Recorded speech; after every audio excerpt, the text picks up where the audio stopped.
বিসমিল্লাহির রহমানির রহিম। প্রিয় দর্শক ভাই বোনেরা, আমি ডাক্তার মোহাম্মদ খোকন বলছি। আজ যে বিষয়টি নিয়ে আলোচনা করব সেই বিষয়টির নাম হলো বাদক ব্যথা অথবা মাসিকের গন্ডগোল।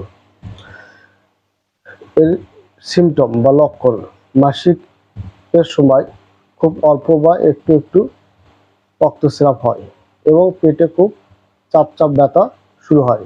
কখনো কখনো অসহ্য ব্যথা হয়, ফলে পেট চেপে সামনের দিকে বেঁকে যায়। অনেক সময় পেটের চেপে ব্যথা শুরু হয় এবং একটু একটু করে কালচে ধরনের রক্তস্রাব ভাঙে। তারপরে একটু করে তারিখের আগেই বা তারিখের অনেক আগেই শুরু হয় অথবা তারিখের অনেক পরে শুরু হয়। মাসিকের যন্ত্রণায় ছটফট করে এবং কোমর এবং নামা পেটে প্রচণ্ড ব্যথা করে। মাসিক শুরু হওয়ার কথা তার থেকে অনেক সময় তারিখের আগে হয় এবং শরীরের অনেক সময় শিরশির ভাব লাগে এবং শরীর খুব যন্ত্রণা বা অস্থিরতা সৃষ্টি করে এবং অনেক সময় পানি পিপাসা কমে যায় এবং তলপেটে নাভির নিচে ব্যথা শুরু করে। মাসিক 2-1 দিন থাকার পর চলে যায়। আবার শরীরটা ছটফট করে, ব্যথা শুরু হয়। কখনো কখনো হঠাৎ মাসিক বন্ধ হয়ে যায় এবং মাসিক বন্ধ হওয়ার সাথে সাথে কিছু দুধের মতন সাদা স্রাব হয় অথবা অনেক সময় বন্ধ হয়ে যায় এবং কালচে ধরে দুর্গন্ধ স্রাব ভাঙে এবং অনেক সময় কাপড়ে দাগ লেগে ভেজে যায় এবং লাল হয়ে যায়।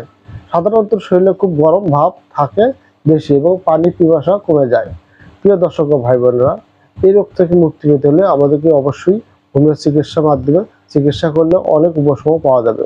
প্রিয় দর্শক ভাই বোনেরা, প্রথম হোমিও মেডিসিন পালসেটিনা।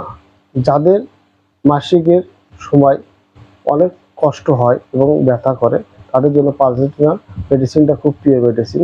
এরপর যারা ব্যথায় চাপলে বা চেপে ধরে থাকলে আরাম পাওয়া যায় তাদের জন্য আরেকটি মেডিসিন আছে, পলিথিনস।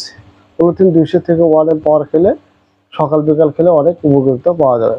এবং যারা পাতলা এবং খিটখিটে এবং মাসিকের গন্ডগোল থাকে, বাদক ব্যথার জন্য প্রচণ্ড ব্যথা করে, তাদের জন্য আরেকটি মেডিসিন আছে। সেই মেডিসিন হলো সিপিয়া। 200 থেকে 1 এম পাওয়ার দুপুরে রাতে খেলে অনেক উপকারিতা পাওয়া যাবে। এবং যারা একটু মোটা থুলথুলে এবং বাদক ব্যথায় প্রচণ্ড বেদিতে থাকে এবং শরীরটা পিপাসায় এবং গর্বের অনুভব বেশি করে, তাদের জন্য আরেকটি মেডিসিন ক্যালকেরিয়া কাপ।